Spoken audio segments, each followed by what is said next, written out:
नमस्कार। Vision IAS के news today के इस अंक में आप सभी का स्वागत है। इस अंक में हम आपके लिए लेकर आए हैं यूपीएससी परीक्षा की दृष्टि से महत्वपूर्ण कुछ अहम खबरें। इस अंक के साथ मैं हूं दिव्या तोमर।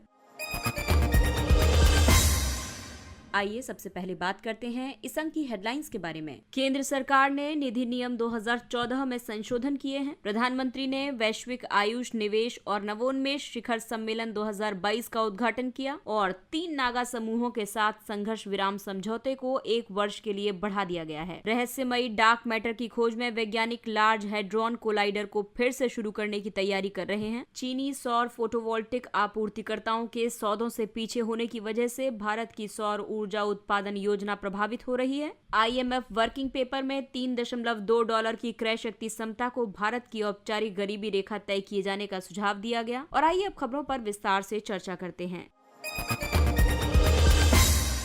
केंद्र सरकार ने निधि नियम 2014 में संशोधन किए हैं। ये संशोधन ऐसे समय में किए गए हैं जब निधि कंपनियों की संख्या में व्यापक वृद्धि दर्ज की गई है। इन संशोधनों का उद्देश्य इन कंपनियों के शासन में सुधार करना और जनता के हितों की रक्षा करना है। इन निधि नियमों में प्रमुख संशोधनों की बात करें तो ये 10 लाख रुपए की शेयरिंग पूंजी के साथ निधि के रूप में स्थापित किसी सार्वजनिक कंपनी को सबसे पहले स्वयं को केंद्र सरकार से निधि कंपनी के रूप में घोषित करवाना होगा। इससे पहले किसी कंपनी को ऐसी घोषणा करवाने की कोई आवश्यकता नहीं थी। कंपनी के प्रमोटर्स और निदेशकों को नियमों में निर्धारित मानदंडों को पूरा करना होगा। निधि कंपनियों की बात करें तो ये गैर बैंकिंग वित्तीय कंपनियों के समान होती हैं। एक निधि कंपनी का गठन उसके सदस्यों से धन उधार लेने और उधार देने के लिए किया जाता है। ये अपने सदस्यों के बीच बचत की आदतों को विकसित करती हैं। ये परस्पर लाभ के सिद्धांत पर कार्य करती हैं। इसे आरबीआई से लाइसेंस प्राप्त करने की जरूरत नहीं होती है, लेकिन कंपनी अधिनियम के तहत अनुमोदन की जरूरत होती है। कॉर्पोरेट कार्य मंत्रालय इसके परिचालन संबंधी मामलों को नियंत्रित करता है। आरबीआई को इसकी जमा स्वीकारने वाली गतिविधियों के लिए निर्देश जारी करने की शक्ति प्राप्त है। इसे chit fund, hire purchase finance, leasing finance, insurance या सिक्योरिटीज से जुड़े व्यवसाय करने की अनुमति नहीं है। ये अपने सदस्यों के अलावा किसी अन्य व्यक्ति से न तो नकद जमा स्वीकार करती हैं और न ही किसी अन्य व्यक्ति को उधार दे सकती हैं। निधि कंपनियों में केवल व्यक्तिगत सदस्यों को ही शामिल होने की अनुमति होती है।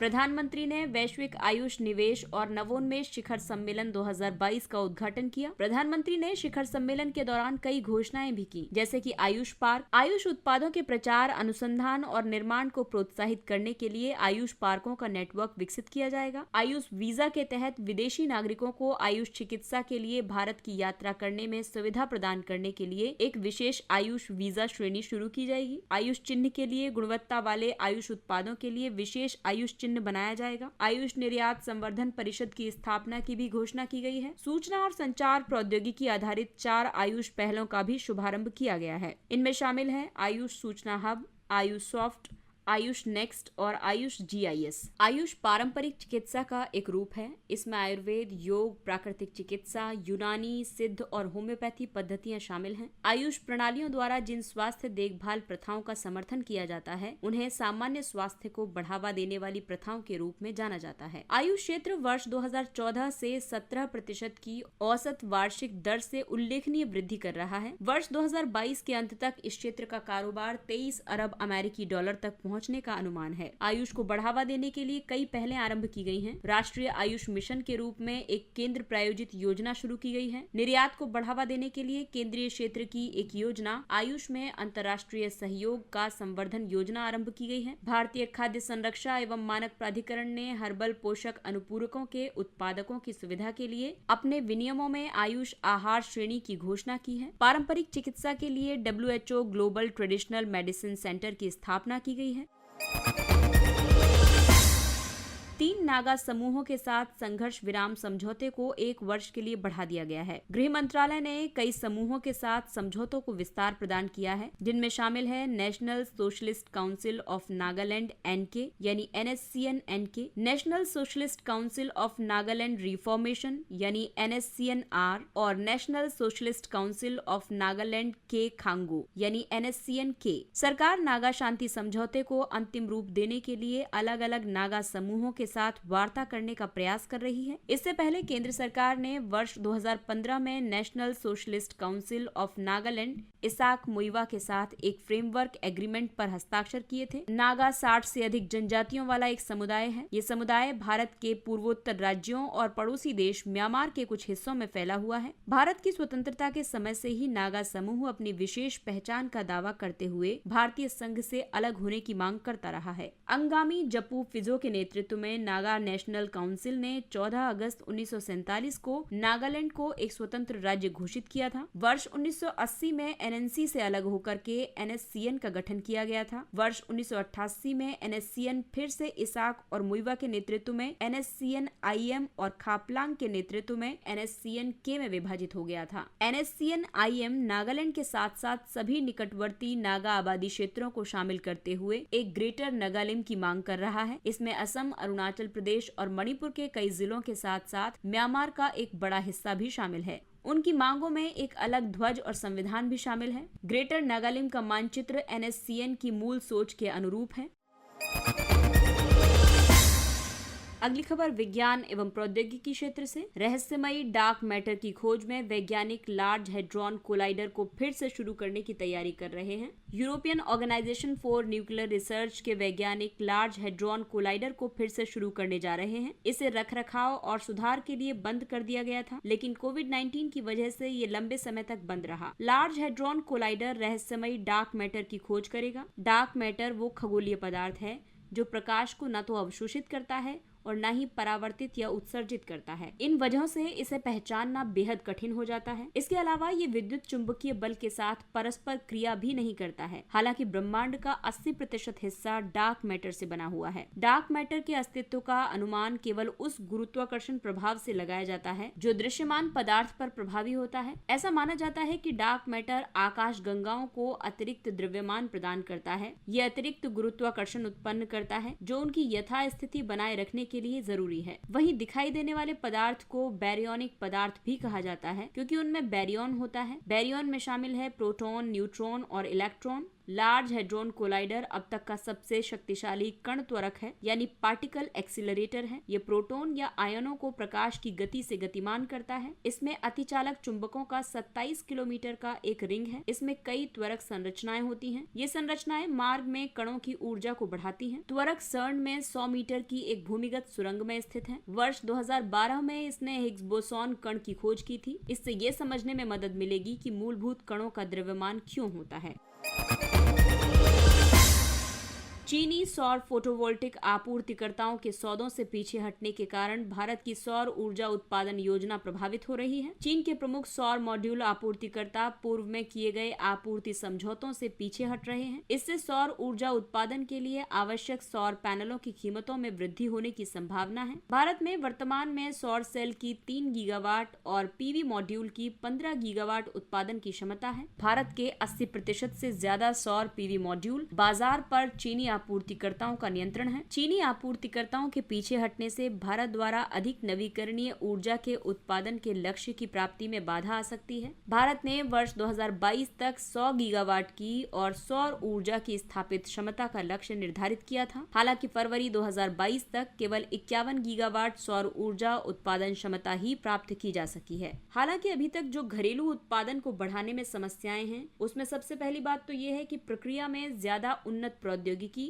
और पूंजी की जरूरत पड़ती है। प्रौद्योगिकी में प्रत्येक 8 से 10 महीने में सुधार करना होता है और विशेष कौशल वाले बहुस्तरीय कार्यबल की कमी है। इसीलिए स्थानीय विनिर्माण को बढ़ावा देने के लिए कई कदम उठाए गए हैं, जैसे कि MSIPS यानी संशोधित विशेष प्रोत्साहन पैकेज योजना। इसके तहत पूंजीगत व्यय के लिए सब्सिडी दी जाती है। इसके अलावा उच्च दक्षता वाले सोलर PV मॉड्यूल के लिए उत्पादन से संबद्ध प्रोत्साहन यानी कि PLI योजना आरंभ की गई है। सोलर PV निर्माताओं की विश्वसनीयता सुनिश्चित करने के लिए मॉडलों और निर्माताओं की अनुमोदित सूची तैयार की गई है। अक्षय ऊर्जा के क्षेत्र में सार्वजनिक खरीद में मेक इन इंडिया को प्राथमिकता दी जा रही है। प्रधानमंत्री किसान ऊर्जा सुरक्षा एवं उत्थान महाअभियान यानी PM कुसुम जैसी कुछ योजनाओं के तहत घरेलू सामग्री आवश्यकता की अनिवार्य शर्त रखी गई है।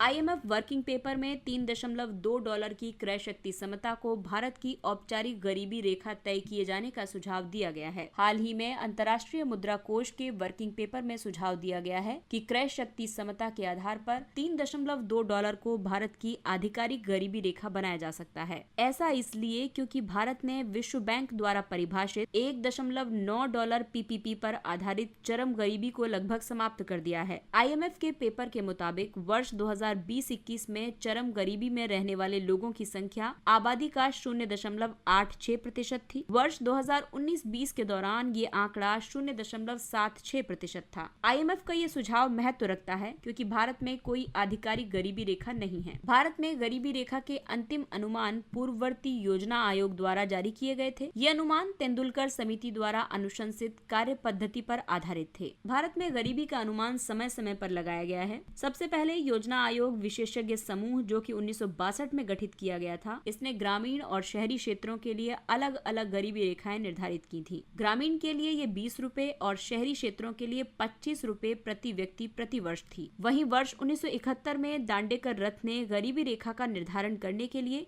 कैलोरी सेवन पर व्यय को आधार बनाया। उन्होंने ग्रामीण और शहरी क्षेत्रों में प्रतिदिन 2250 कैलोरी सेवन के लिए आवश्यक व्यय को गरीबी रेखा माना था। बाद में कई और समितियों ने गरीबी का आकलन किया था, जैसे कि अलग समिति ने 1979 में, लकड़ावाला समिति ने वर्ष 1993 में और तेंदुलकर समिति ने वर्ष 2009 में। नवीनतम अनुमान रंगराजन समिति ने दिए जो कि 2014 में गठित की गई थी। इस समिति ने शहरी क्षेत्रों में 1407 रुपए मासिक प्रति व्यक्ति व्यय और ग्रामीण क्षेत्रों में 972 रुपए मासिक प्रति व्यक्ति व्यय को गरीबी रेखा के रूप में परिभाषित किया था।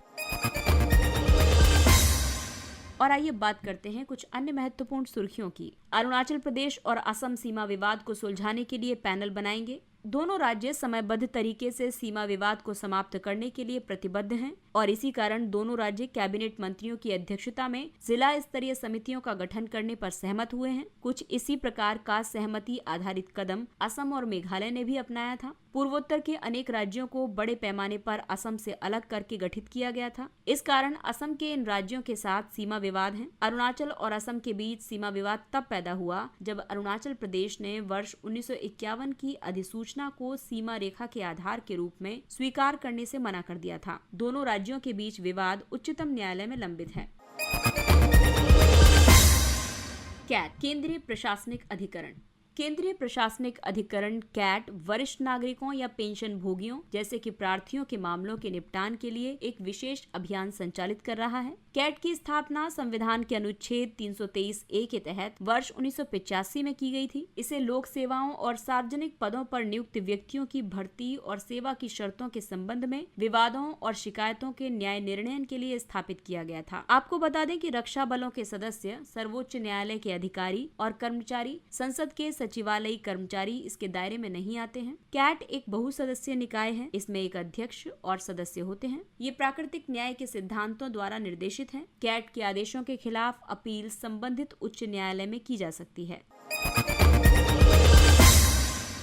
International plant based foods working group ये पादप आधारित खाद्य क्षेत्र का समर्थन करने के लिए गठित एक नया वैश्विक निकाय है। इसका गठन भारत सहित 7 क्षेत्रों या देशों के संघ द्वारा किया गया है। पादप आधारित खाद्य पदार्थ पौधों से बने खाद्य पदार्थ होते हैं। इनमें कोई पशु आधारित तत्व नहीं होता है। इनमें फल, सब्जियां, अनाज, दालें, फलियां, मेवे और मांस के विकल्प जैसे सोया उत्पाद आदि शामिल हैं। Green hydrogen. Oil India limited ने असम में भारत का पहला 99.999% शुद्ध ग्रीन हाइड्रोजन संयंत्र का शुभारंभ किया है। ग्रीन हाइड्रोजन को नवीकरणीय ऊर्जा जैसे कि पवन या सौर ऊर्जा का उपयोग करके बनाया जाता है। इसके निर्माण की प्रक्रिया में जल को ऑक्सीजन और हाइड्रोजन में विभाजित किया जाता है, जिससे कि ग्रीन हाउस गैसों का उत्सर्जन नहीं होता है। हाइड्रोजन गैस का उपयोग परिवहन, विद्युत उत्पादन और औद्योगिक गतिविधियों में ईंधन के रूप में किया जा सकता है। अंतरिक्ष ईंटें यानी स्पेस ब्रिक्स। भारतीय अंतरिक्ष अनुसंधान संगठन इसरो और भारतीय विज्ञान संस्थान IASC के शोधकर्ता अंतरिक्ष ईंटें बनाएंगे। उन्होंने बैक्टीरिया और यूरिया की मदद से मंगल की मिट्टी से जटिल आकार की ईंटें बनाने का एक तरीका विकसित किया है। सबसे पहले एक घोल बनाया जाता है। ये मंगल की मिट्टी का ग्वारगम, स्पोरोसार्सिना पेस्टोरी नामक जीवाणु यूरिया और निकिल क्लोराइड के साथ मिश्रण होता है। बैक्टीरिया यूरिया को कैल्शियम कार्बोनेट के क्रिस्टल में बदल देता है। ये क्रिस्टल सूक्ष्म जीवों द्वारा स्रावित जैव बहुलकों यानी बायोपॉलीमर के साथ मिट्टी के कणों को एक साथ बांधे रखने वाले सीमेंट के रूप में कार्य करते हैं। इससे पहले टीम ने इस तरह की विधि का उपयोग करके चंद्रमा की मिट्टी से ईंटें बनाई थी।